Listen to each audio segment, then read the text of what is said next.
నిన్న రాత్రి మన గోరక్షకులు ఇచ్చినటువంటి సమాచారం మేరకు రాజేంద్రనగర్ పోలీస్ స్టేషన్ పరిధిలో ఔటరు ఎగ్జిట్ దగ్గర ఒక వాహనంలో ఎడ్లని ఆవులని అక్రమంగా తరలిస్తున్నారని వారు నాకు సమాచారం ఇచ్చినటువంటి మరుక్షణమే స్థానికంగా ఉన్నటువంటి అక్కడ డీసీపీకి అదేవిధంగా సర్కిల్ ఇన్స్పెక్టర్ గారికి ఈ సమాచారాన్ని అందించడం జరిగింది.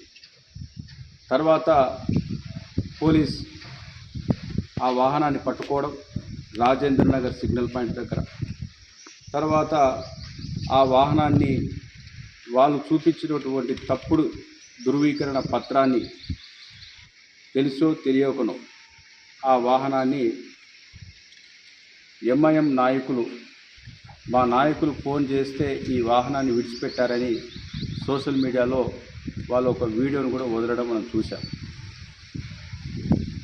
దీని ఒక పూర్తి హిస్టరీని బయటికి తీసినట్టయితే Sangareddy VAS veterinary assistant surgeon తాను ఇచ్చినటువంటి సర్టిఫికెట్లో 8 సంవత్సరాలు వయసు నిండినటువంటి ఈ ఎడ్లు బ్రీడింగ్కి పనికిరావు, వ్యవసాయానికి పనికి వస్తాయి అని ఇన్కంప్లీట్ సర్టిఫికేట్, ఈ ఎడ్లు ఎక్కడి నుంచి ఎక్కడికి తరలిస్తున్నారో కూడా ఎటువంటిది కూడా మెన్షన్ చేయకుండా ఖాళీ లైన్స్ అన్నీ వదిలేసేసి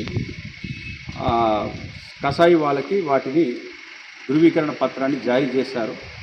అక్కడ ఉన్నటువంటి వెటర్నరీ సర్జన్ తాను ఇచ్చినటువంటి ఈ తప్పుడు ధృవీకరణ పత్రాన్ని తీసుకొని హైదరాబాద్కి అక్రమంగా ఆవులని తరలించి వధశాలకి తరలించినటువంటి పరిస్థితిలో ఈ విషయాన్ని ఉన్నత అధికారుల దృష్టికి తీసుకెళ్లిన తర్వాత తిరిగి పోలీస్ అధికారులు ఆ క్యాటిల్ని ఎక్కడైతే వదిలిపెట్టారో స్లాటర్ హౌస్ దగ్గరలో వాటిని తిరిగి పోలీసు అధికారులు అందరూ చొరవ తీసుకొని ఈ సర్టిఫికేట్లో తప్పిదాలు ఉన్నాయి కాబట్టి ఈ క్యాటిల్ని మరొకసారి వెరిఫై చేయాలి అనే ఒక ఆలోచనతోని ఇమ్మీడియట్గా ఆ ఎడ్లని అన్నీ కూడా రక్షించి కాటేదాన్ క్యాటిల్ పాయింట్కి తరలించారు.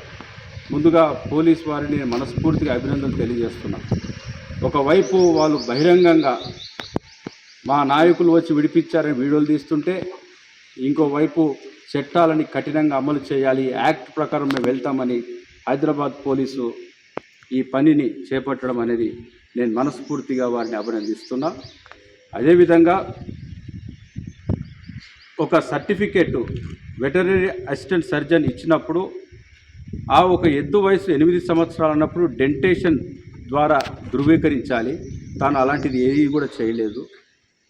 బ్రీడింగ్కి పనికిరాదని చెప్పినప్పుడు అది క్యాస్ట్రేషన్ అయి ఉండాలి, అలాంటిది కూడా ఎటువంటిది జరగలేదు. వ్యవసాయానికి పనికొస్తుంది అన్నప్పుడు హైదరాబాద్లో వ్యవసాయ భూమి రాజేంద్రనగర్లో ఎక్కడుందో మరి నాకు తెలియదు. మరి ముఖ్యంగా కాటేదాన్లో వ్యవసాయ భూములు ఉన్నాయా, స్లాటర్ హౌస్ దగ్గర సాగు చేయనికే భూములు ఉన్నాయా? మరి ఇలాంటి తప్పుడు ధృవ పత్రాలని మీరు జారీ చేయడం వల్ల అటు పోలీసు వారికి ఇబ్బంది కలుగుతుంది, అనవసరంగా అభం శుభం తెలియని ఆవులు హత్యకు గురవుతాయి.